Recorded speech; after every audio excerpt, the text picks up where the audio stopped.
नमस्कार। आज आमे कीबोर्ड रो गोटे बहुत साधारण की किंतु बेले बेले भारी कामिका भी F12 विषय रे किछि कथाबार्ता करिवा। हाँ आम पाखरे गोटे लेखा अछि F12 सेव एज फंक्शन बोली आमे सेटाकू देखिकी टिके भल भाबे बुझिबाकू चेष्टा करिबा। बढ़िया। तेबे हमर आजिर उद्देश्य कोन? आमे चाहूचु F12 रो जो सबुठु जणाशुणा काम अछि सेटा तो अछि किंतु ता छडा तार आउ किछि जो गुरुत्वपूर्ण व्यवहार अछि हुए तो समस्ते जानि नथिबे से विषय रे भी आलोचना करिबा। देखिबा ए गोटिए की भितरे आउ कोन कोन अछि। बहुत भलो। तेबे चलंतु आरंभ करिवा सेई कामरू जहा पई F12 बोधे सबुठु बेसी परिचित। जेबिति कि माइक्रोसॉफ्ट वर्ड हैला कि एक्सेल हैला ए सबु प्रोग्राम रे F12 दबाइले कोन हुए? हाँ एटा ही तार मुख्य काम कहिले चले। F12 दबाइबा मात्रे सीधा सेव एज डायलॉग बॉक्स टा खोली जाए। अच्छा, से सेव एज। हाँ एटा व्यवहारकारीन को सुविधा दिए से माने जो फाइल रे काम करूछंती ताकू गोटे नुआ ना रे सेव करि पारिबे। किंबा अलगा जागारे? हाँ अलगा जगारे किंबा फाइल फॉर्मेट भी बदले पारिबे जेमति कि वर्ड डॉक्यूमेंट को PDF करिबा को चाहिए। हाँ, एटा मो सांगरे बहुत थोरा हिची। मो गोटे फाइल रे काम करूथिबी आउ भूल रे सेव कर देबी। मूल फाइलटा ही बदली जाए। एकदम। तेणु F12 माने गोटे सेफ्टी नेट भली मूल फाइलटा को ठीक रखी तार गोटे कॉपी उपरे काम करिबा बहुत सहज करि दिए। निश्चय आउ काम शीघ्र भी हुए। भावन्तु जदि आपण गोटे रिपोर्ट रो बारंबार अलगा अलगा वर्जन बनाउछंती किमा गोटे टेम्पलेट रो काम आरंभ करूछंती। हाँ, प्रतिथर मेनू को जाई फाइल तापरे सेव एज ए सबु करिबा बदले रे बास F12 दबाई देले काम फटाफट हे गला। एटा गोटे प्रकार मसल मेमोरी हे जाए माने हाथ आपे आपे चली जाए। किंतु कथाटा बोधे एतिकिरे सरुनी।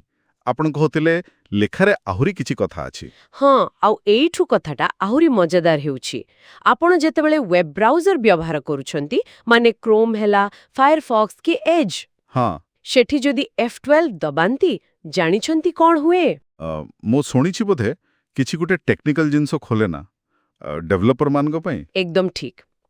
एहा डेवलपर टूल्स बा डेव टूल्स खोली थाए जो माने वेबसाइट बनांती किंबा वेब पेज रे किछि असुविधा अछि कि नहीं देखंती। माने ट्रबल शूट करंते। हाँ ट्रबल शूट करंती सेमानंको पई एटा बहुत बहुत जरूरी उपकरण।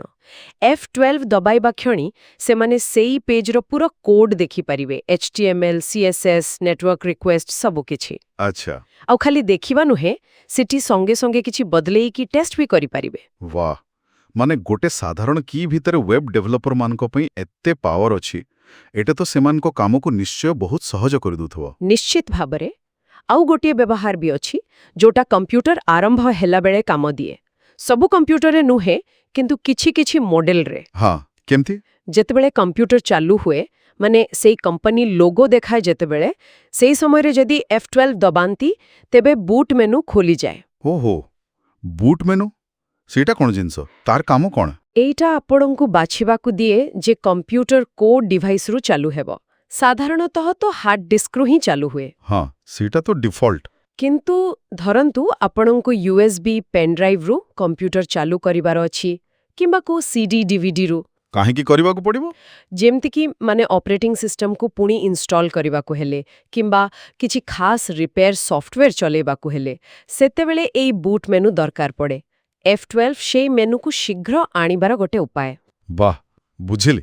ताहले तो F12 केवल फाइल सेव करिया पाई नुए एटा तो वेब डेवलपमेंट और सिस्टम मेंटेनेंस रे भी काम रे आसे गोटे की रहते रूप। एकदम। तेणु जदि आमे संक्षेप रे देखिबा F12 रो मुख्यतः तीनिटा काम सामना को आसुछि। सबुठु साधारण हेला सेव एज। हाँ सेटा तो प्राय समस्ते जानते। तापरे वेब ब्राउजर रे डेवलपर टूल्स आउ किछि कंप्यूटर रे स्टार्टअप बेले बूट मेनू।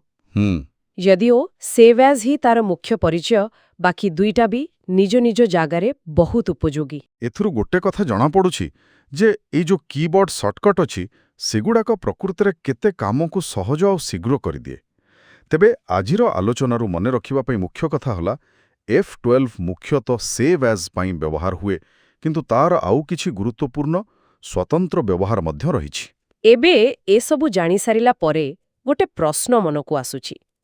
ଆଜିକାଲି ଦେଖିବେ ସବୁ ସଫ୍ଟୱେୟାର ଇଣ୍ଟରଫେସ୍ କେମିତି ବଦଳିବାରେ ଲାଗିଛି।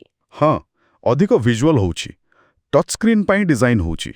Mouse, touch pad, touch screen ଏସବୁର ବ୍ୟବହାର ବଢ଼ୁଛି। ଠିକ୍।